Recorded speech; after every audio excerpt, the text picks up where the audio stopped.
Hi everyone, welcome back to KG Graves, the one-on-one series. Today we're at St Lawrence churchyard in Longbuckby, Northamptonshire, and we're here to visit the grave of Stanley Unwin, comedian. More about Stanley shortly. As usual, if you like the video, give it a thumbs up, subscribe to the channel and hit that notification bell to see more videos like this. There's not a logic here in the unwinese. I think it's the ideas more than an imagery moving past that one tries to grab a word, and maybe part of the word that expresses the idea comes out. Possibly enough of it joined to the next syllable, which conveys perhaps an idea of what one is trying to say.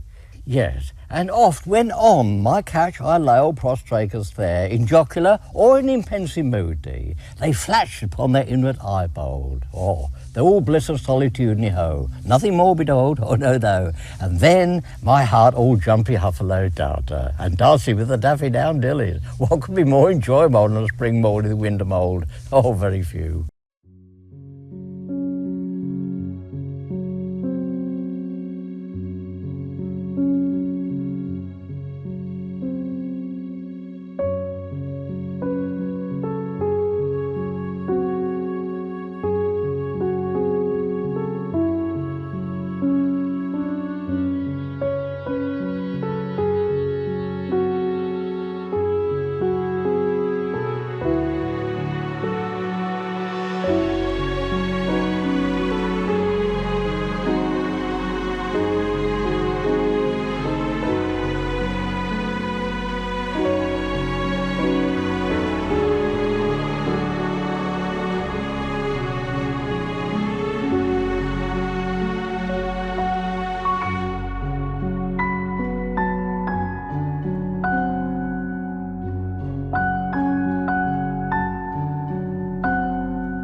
Stanley Unwin, also known as Professor Stanley Unwin, was born on the 7th of June 1911 in Pretoria, South Africa, to parents Ivan and Jesse nee Brand. He was a British comedy actor and writer. His parents had emigrated to South Africa in the early 1900s.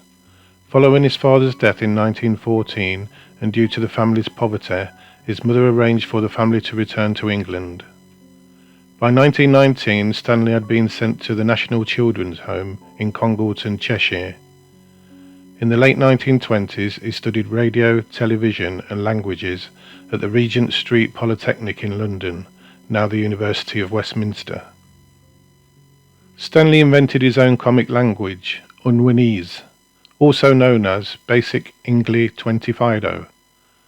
It was a corrupted form of English in which many of the words were altered in playful and humorous ways, but which was still largely comprehensible to the listener, as in its description of Elvis Presley and his contemporaries as being wasp waist and swivel hippie.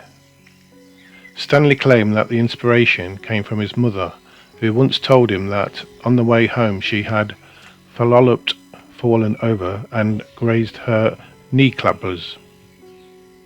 Stanley's performances could be hilarious yet disorientating, where the meaning and context were conveyed in a disguised and picturesque style. For example, in his talk on music, Populode of the Musicale, he would say, "They do in fact go back to the Ethelreber's unready, King Albert's burnt capers where, you know, the toast fell in and the dear lady did get a very cross knit and smote him across the eardrum Excalibur.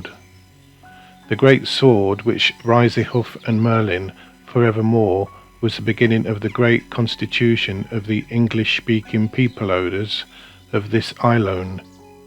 Oh yes, unwinese has been compared to Lewis Carroll's nonsense poetry, such as Jabberwocky, where the sentences sound superficially like English when read aloud, but their precise meaning is unclear. In 1937, Stanley married Frances, with whom he had 2 daughters and a son. He later stated that unwinese had its roots in enlivening the bedtime stories that he used to tell his children. In 1940, he was given a job in transmitter maintenance for the BBC and was assigned to the Borough Hill transmitting station in Daventry.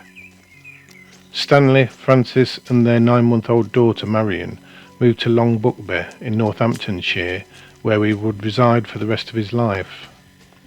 Stanley's early career and training introduced him to wireless and radio communication, and this, coupled with the work in the BBC's War Reporting Unit from around 1944, ultimately proved to be his passage into the media. While based in Birmingham from 1947 to 1951, he made his first accidental transmission. While testing equipment, he gave the microphone to broadcaster F.R. Buckley, who ad-libbed a spoof commentary about an imaginary sport called fashay. Buckley then introduced Stanley as Codlington Corthysite, who continued the sketch in unwinese.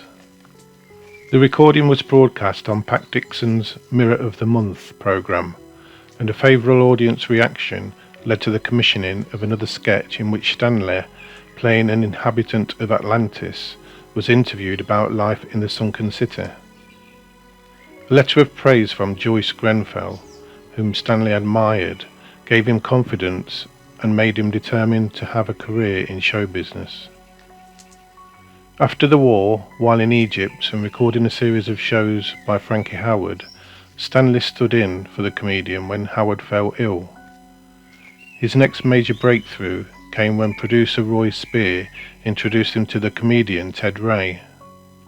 Once Ray had heard Stanley talking, he said simply, "I want him in the series, namely The Spice of Life," co-starring June Whitfield and Kenneth Connor. During the mid-1950s, he performed in about a dozen shows for Spear and made the acquaintance of Johnny Risco and his daughter Patsy, who would become his managers for the rest of his career. By the end of the 1950s, he had ventured into the film industry, being given a part in the film Fun at St Fanny's 1956. He also appeared in Carry On Regardless 1961, where his unwinese was called Gobbledygook. In 1968, Stanley was invited to narrate Happiness Stan, a 6-song fairy tale about a boy of the same name, taking up the entire side 2 of the Small Faces album Ogden's Nut Gone Flake, which reached number 1 in the UK album chart.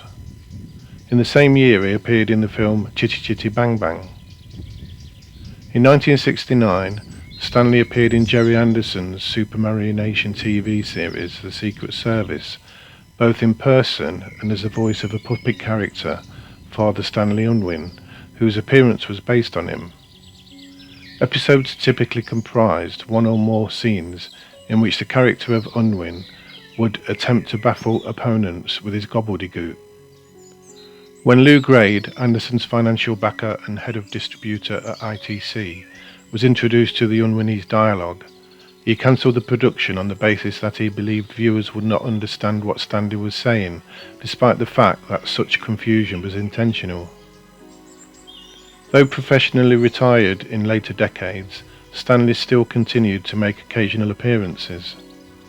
In the 1970s, he appeared on the Max Bygrave show on ITV, sometimes speaking normally and sometimes in gobbledygook. In the final episode, Bygraves tested a number of gobbledygook phrases on Stanley, who claimed that he could not understand them. In 1985, he recorded with Sons of Arca on their album Ark of the Argans, providing spoken word accompaniment in unwinese on the first 3 tracks. In 1980, he recorded jingles for Kiss FM Radio and Pirelli Tyres. In 1987, he recorded again with Sons of Arca on their track Erasmus Meets the Earthling, featured on their album 7, and a remix version of this track was released again in the 1990s. He appeared as himself in a hospital scene of Inside Victor Lewis Smith. In 1994, Stanley collaborated with British dance music act Wobble You on their single Petal. On its re-release in 1998, the track ranked number 55 in the UK chart. In 1998, he made a cameo appearance in the Aardman animation series Rex the Runt as an accountant who speaks largely in fairly standard English, occasionally lapsing inexplicably into unwinese. Stanley's wife Frances died in 1993, and Stanley died on the 12th of January 2002 in the Darntray Hospital in Daventry at the age of 90. Following his death, Sons of Arca released a tribute album to Stanley called Tribute, featuring a selection of his works with the band over the years, as well as various interviews. He also appeared in 18 shows and films between 1955 and 2015. Let's see where his grave is located.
So there you have it, the final resting place of Stanley Unwin, comedian. Thanks Stanley for all the work you did.